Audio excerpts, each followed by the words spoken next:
I'm 80 years old, and I'm about to tell you something that destroyed my life. Not quickly, like an accident or a tragedy. Slowly over decades, like rust eating through metal you can't see. Everything I built, every relationship that mattered, every moment of real joy, I traded it all for a lie. And the worst part, I didn't even know I was doing it. You're probably making the same trade right now. I can see it in how people live today. The same patterns I followed, the same justifications I made. And if you don't stop, you'll end up exactly where I am, sitting in a house full of things that don't matter, surrounded by silence where there should be laughter. My name is Robert, and for most of my 80 years, I believed I was doing everything right. I thought I understood how life worked. Success first, happiness later. Work hard now, enjoy it eventually. Sacrifice today, celebrate tomorrow. That was the deal I made with myself at 23. And I kept that deal for 57 years. Let me paint you a picture of where I am right now, at this exact moment. I'm in my study, third floor, of a house in Connecticut that's far too big for one person. 4 bedrooms, nobody to fill them. Through the window, I can see the garden my wife used to tend. It's professionally maintained now, looks perfect, feels empty. On my desk, there's a photo from 1987, my daughter Sarah's 8th birthday.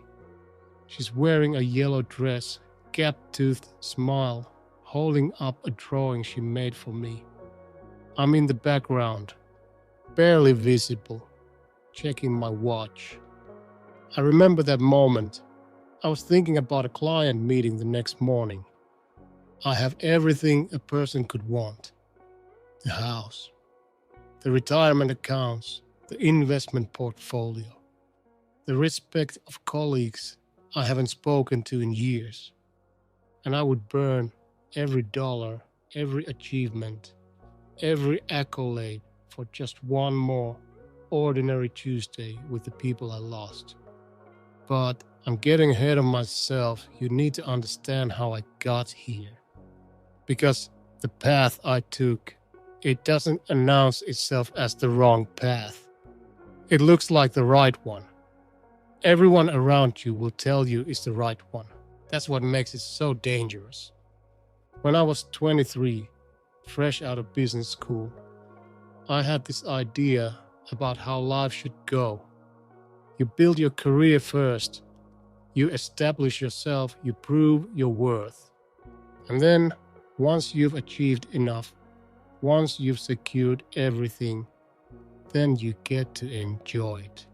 Makes sense, right? That's what my father did. That's what every successful person I knew was doing. I married Linda when I was 26. She was a teacher, kind in ways I didn't understand yet. At our wedding, during our first dance, she whispered, "Promise me we'll never become those couples who forget why they fell in love." I promised. I meant it too. Sarah came along 3 years later. I was 29, working 70-hour weeks at a consulting firm in Manhattan. I remember holding her for the first time in the hospital, this tiny thing, her hand wrapped around my finger. I made a silent vow. I would build a life where she never wanted for anything. Looking back, I can see the exact moment the trade began. But at the time, it just seemed like responsibility. I missed her first steps. I was in Chicago closing a deal. Linda called me at the hotel, excited, talking fast. "Robert, you should have seen her. She just walked right across the living room." I said all the right things. "That's wonderful, honey." I wish I'd been there. I'll be home Friday. Friday. I'd already missed it, but I told myself she'll walk 1,000 more times. I'll see plenty of steps. This deal, though, this deal was important. This deal was for her future. You see how the logic works. You see how reasonable it sounds. By the time I was 35, I'd made partner, youngest in the firm's history. The celebration dinner was on a Tuesday. Sarah had a piano recital that same night. She'd been practicing for weeks, this little Mozart piece. Linda said, "Robert, she's been asking every day if you'll be there." I went to the dinner, told myself the recital was just one of many. There would be others. This promotion, though, this was what everything had been building toward. Sarah played that Mozart piece beautifully. Linda recorded it on our camcorder. I watched the tape a week later after midnight, still in my suit. In the recording, you can hear Sarah whisper to Linda before she plays, "Is Daddy coming?" Linda's voice gentle, protecting me even then.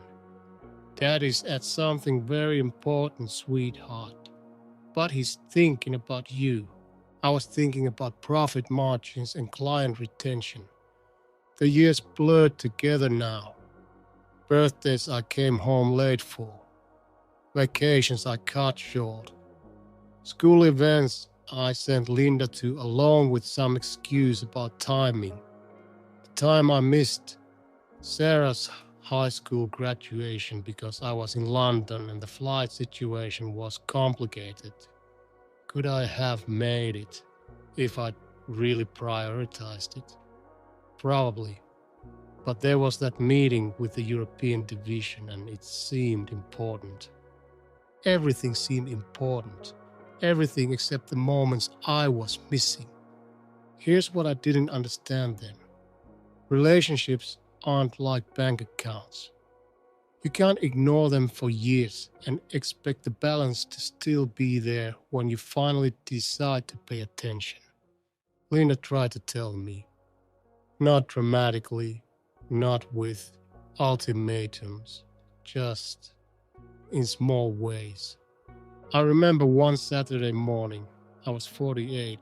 I'd finally taken a weekend off, no travel, and I was in the study working on a presentation. Linda came in with coffee, sat down across from me.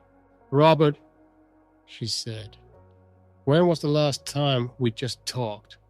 Really talked, not about logistics or Sarah's college applications. When was the last time you told me something about your day that wasn't about work?" I looked at her, really looked, and I couldn't remember. I said, "After this project wraps up, let's go away somewhere. Just us. Maybe that place in Vermont you like." She smiled, tired smile. "You've been saying that for 12 years. But I didn't hear the sadness in her voice. I heard criticism. I heard her not understanding how hard I was working, how much pressure I was under, how everything I did was for us.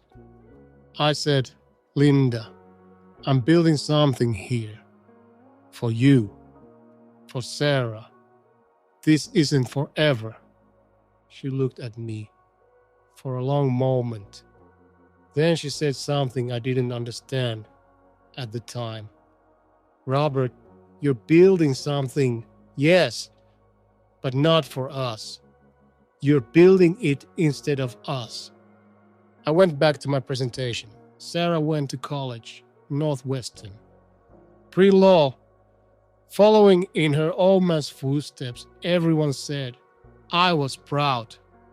Paid every cent of tuition, never asked her to work, wanted her to focus on her studies. She called every week for the first month, then every other week, then less. I told myself that was normal. She was spreading her wings, making her own life. I didn't notice I was the one pulling away. When she graduated, I was there, made sure of it. Took photos, went to dinner, wrote a check for her first apartment in Boston. She hugged me and said, "Thanks, Dad." Not "I love you," just "thanks." I didn't notice. She met someone, got engaged at 27. I met him once before the wedding. Nice enough guy, lawyer, seems stable. At the rehearsal dinner, Sarah's maid of honor gave a speech.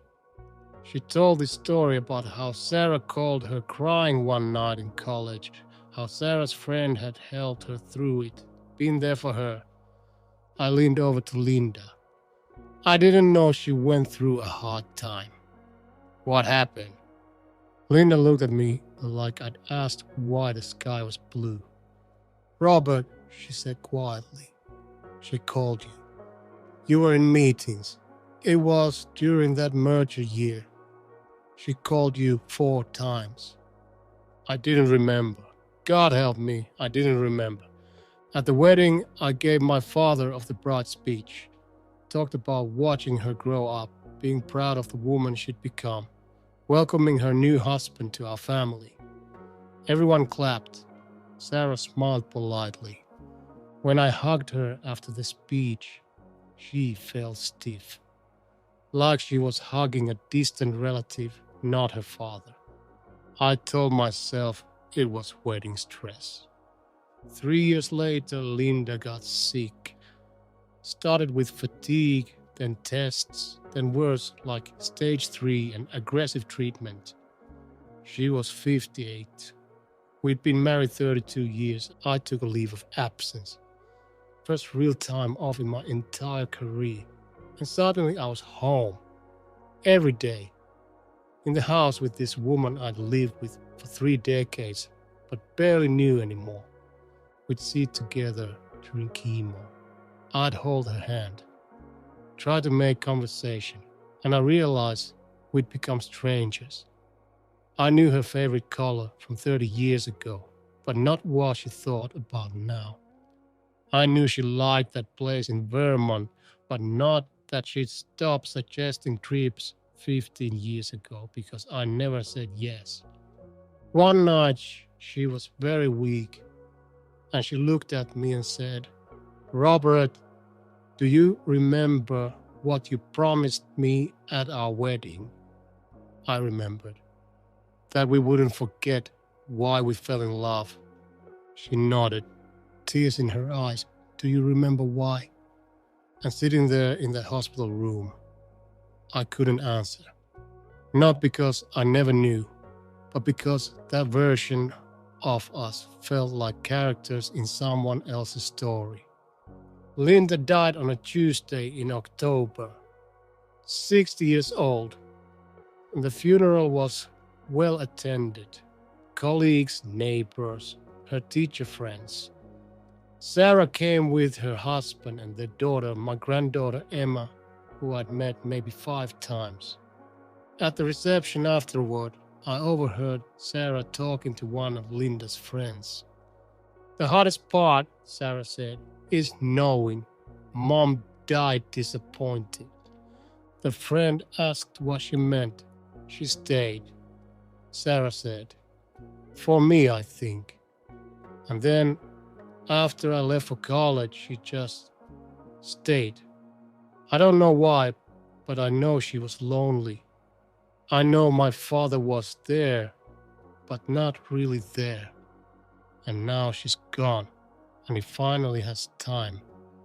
But it's too late.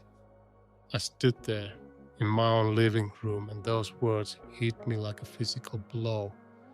It's too late. I had spent 57 years believing I was building something, working for the future, for them, for some magical someday when all the hard work would pay off and we'd finally enjoy everything I'd built. But that day never came because I kept moving the finish line. Just one more promotion, One more year, one more achievement. And while I was chasing that moving target, life was happening right in front of me, and I was too busy to notice. The hard truth I learned cost me everything. Being present isn't something you do later. It's not a reward you earn through decades of absence. It's the whole point. All those moments I missed, I can never get back. Sarah's first steps, her piano recitals, her late night phone calls when she needed her father. The thousands of ordinary mornings with Linda, coffee and conversation, the foundation of a real marriage. I traded all of it for success, for achievement, for building something impressive. And I succeeded. By every external measure, I won. But I lost the only game that actually mattered. 3 weeks after the funeral, I called Sarah, asked if I could come visit, meet Emma properly.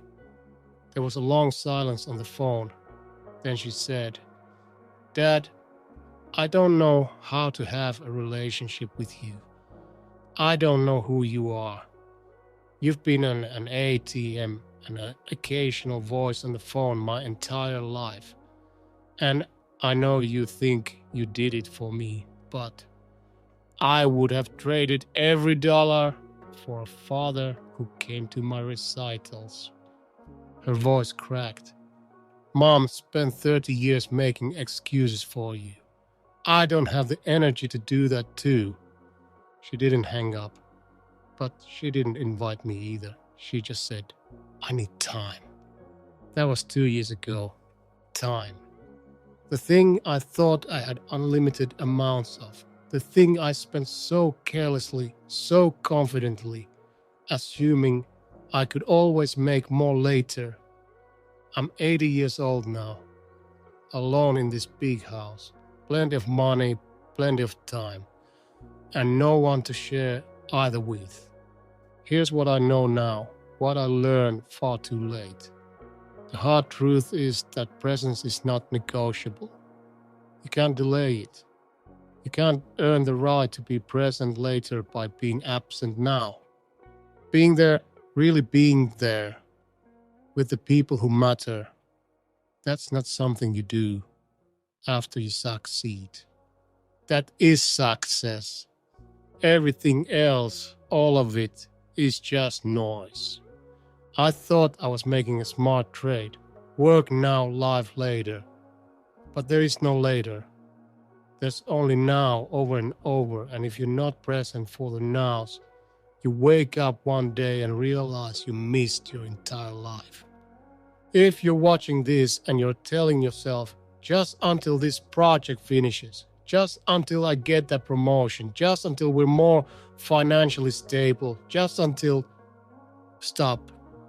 Those justifications are lies. I know because I told myself every single one of them. Your children won't remember the size of your house or your job title. They'll remember whether you showed up. Your spouse won't be impressed by your achievements if you're never present to share life with them. The emails can wait. The meeting can be rescheduled. The project will survive without you for one evening. But your daughter's recital happens once. Your son's baseball game happens once. The Tuesday evening, when your spouse just needs you to sit and talk, that happens once. You don't get those moments back. No amount of success compensates for missing them. No amount of money buys them back. I know what some of you are thinking. But I have bills to pay. I have responsibilities. Yes, you do. I'm not saying quit your job or ignore your obligations. I'm saying stop telling yourself that work comes first and life comes later. Stop believing that being present is something you'll do once you've achieved enough. Stop trading irreplaceable moments for replaceable achievements. It's not too late for you. You still have time. Your relationships can still be rebuild. Your presence can still matter. Your life can still be about the things that actually count. But you have to choose it today, not next week, not after these busy seasons. Today. Call your parents, have dinner with your kids without checking your phone. Ask your spouse about their day and actually listen. Show up for the recital, the game, the ordinary Tuesday. Be there! Because I promise you, when you're 80 years old looking back, you won't wish you'd worked more hours or closed more deals or made more money. You'll wish you'd been present. You'll wish you'd understood that the moments you're missing right now are the ones that actually matter. Don't wait 57 years like I did to learn this truth. Don't sacrifice the people who love you for achievements that can't love you back. Don't cost yourself everything that matters. The hard truth destroyed my life, but it doesn't have to destroy yours. You still have time. Use it wisely.